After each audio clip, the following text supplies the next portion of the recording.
Welcome to This Explainer. Grab a seat. Now, if you're tuning in today, you're probably either eyeing a jump into the financial markets, or, let's be real, the markets have already started chewing you up and spitting you out.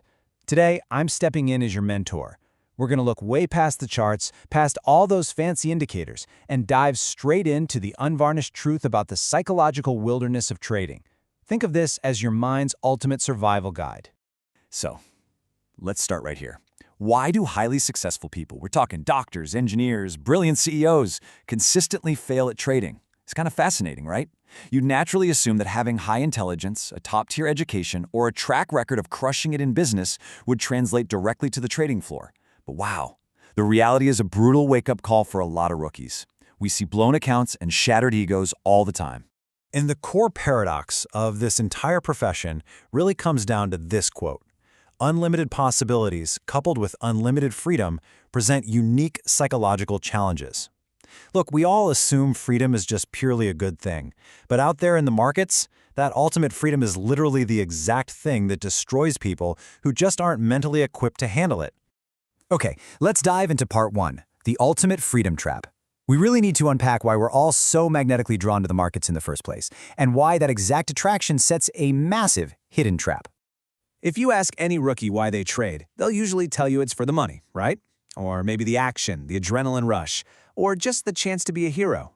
But beneath all that surface-level stuff, the fundamental true attraction is the unlimited freedom of creative expression. What everyone is truly chasing, whether they realize it or not, is an environment where they get to make absolutely all the rules. To put into perspective just how absolutely boundless this playground really is, think about this number for a second. 8 billion. If you combine bond futures, bond options, and the cash bond markets, you get over 8 billion possible spread combinations. 8 billion.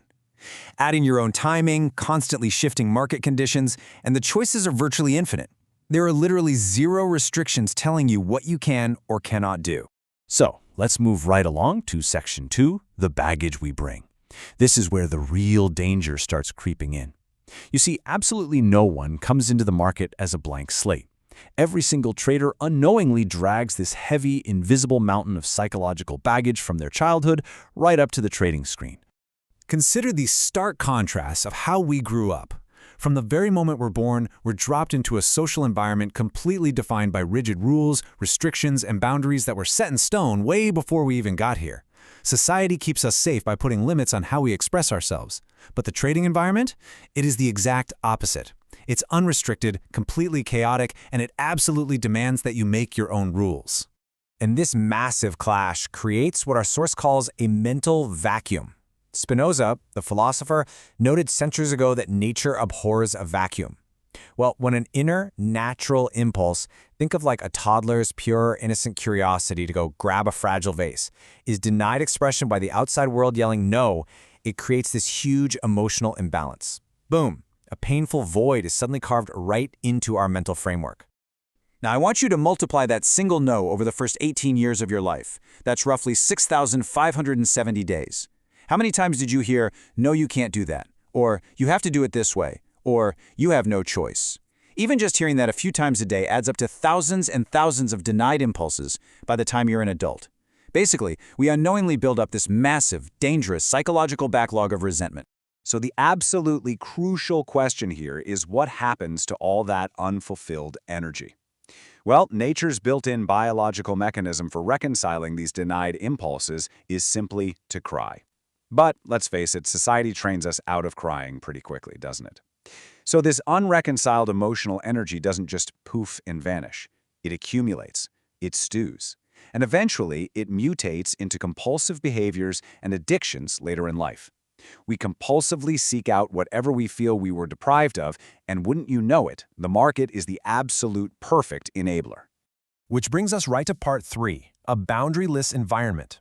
I really need to warn you right now about how this specific childhood baggage becomes incredibly lethal when you step into the financial arena, because unlike normal society, the market offers you literally zero built-in safeguards. Let's break down a quick blackjack analogy to see exactly why this is so dangerous.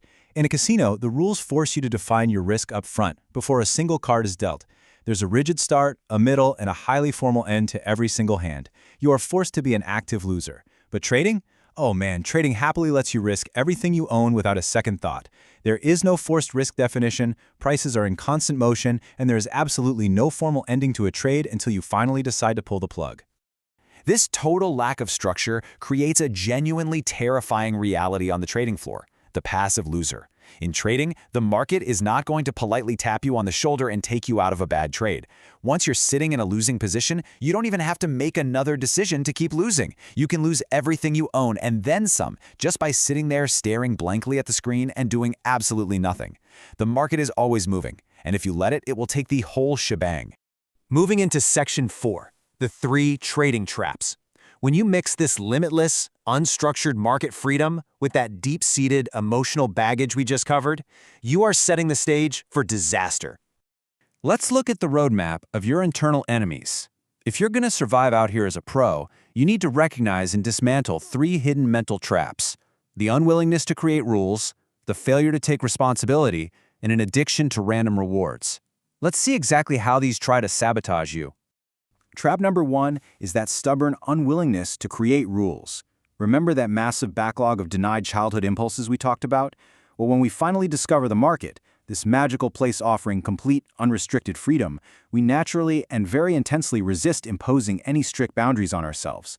Actually, putting in a rigid trading plan or honoring a hard stop loss feels exactly like yielding to those same authority figures who stifled us growing up.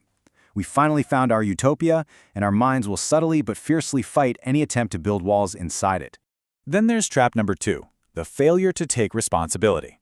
Look, we all desperately want freedom of choice, sure, but we aren't always so eager to accept the consequences when things inevitably go wrong. So, what's the easy, coward's way out? Engaging in random, unstructured trading. Because if you trade randomly, just on a whim, and you lose, hey, you can easily shift the blame. It's the broker's fault, the Fed's fault, or just a crazy algorithmic spike. It is way easier to blame an outside variable than to look in the mirror and take responsibility for your own undisciplined analysis. Now, to wrap our heads around the 3rd trap, the source material introduces a really fascinating psychological study. It's a famous monkey experiment designed to test how different reward schedules affect sustained behavior. And honestly, this gives us the biological proof for why our brains get so easily hijacked by the market's unpredictable payouts. Here's how it works. If you teach a monkey a task and reward it consistently every single time, it learns the pattern. But the moment you stop handing out that reward, the monkey quits immediately. It knows the game is over. But if you put that monkey on a random reward schedule, mind-blowing difference, it will expend energy indefinitely, continuously mashing that button or performing that task. Every unexpected win triggers a massive release of euphoria-inducing chemicals. Random rewards make chaotic behavior unbelievably addictive. And this perfectly illustrates the true, hidden danger of that addiction. It leaves you in a totally powerless state of what they call choicelessness. When you're addicted to the rush of a random win in the market, your autonomy is completely stripped away. You aren't executing a disciplined, calculated plan anymore. Nope, you are powerless, forced to satisfy the urge for that next random hit. At that point, you're literally just treating the global financial market like a giant slot machine. So, moving into our final section, Part 5, Mastering Internal Control. How do you step out of that casino mindset and step into the professional arena? Well, surviving the market requires a complete paradigm shift. You absolutely have to abandon the control tactics that society spent years teaching you. This right here is exactly why those highly successful CEOs fail so miserably at trading. In everyday society, success is built on your superior ability to manipulate the external environment to get what you want. You negotiate, you influence people, you control outcomes. But the market is a vast psychological wilderness. It does not know you, it does not care about you one bit, and it absolutely refuses to be manipulated by you. So, the absolute most vital takeaway I can give you today is this. Instead of trying to control our surroundings, we can learn to control ourselves. Then, and only then, can we perceive information objectively. Think about it. Since you have zero control over the market's endless, chaotic stream of prices, your only real option is to rigidly engineer your own mental mechanics. You've got to step up and build the structure inside your own mind that the market refuses to provide for you. Which leaves us with this final, uncompromising ultimatum. Are you trading just to express your freedom, running around trying to satisfy all that childhood baggage we talked about? Or are you trading to consistently win? Because the hard truth is, you simply cannot do both. The market? It's perfectly happy to take your money either way. But if you truly want to survive and thrive out here as a professional, the choice of how you build your internal environment is entirely yours. Thanks for joining me on this explainer. I really hope this arms you for the mental wilderness ahead.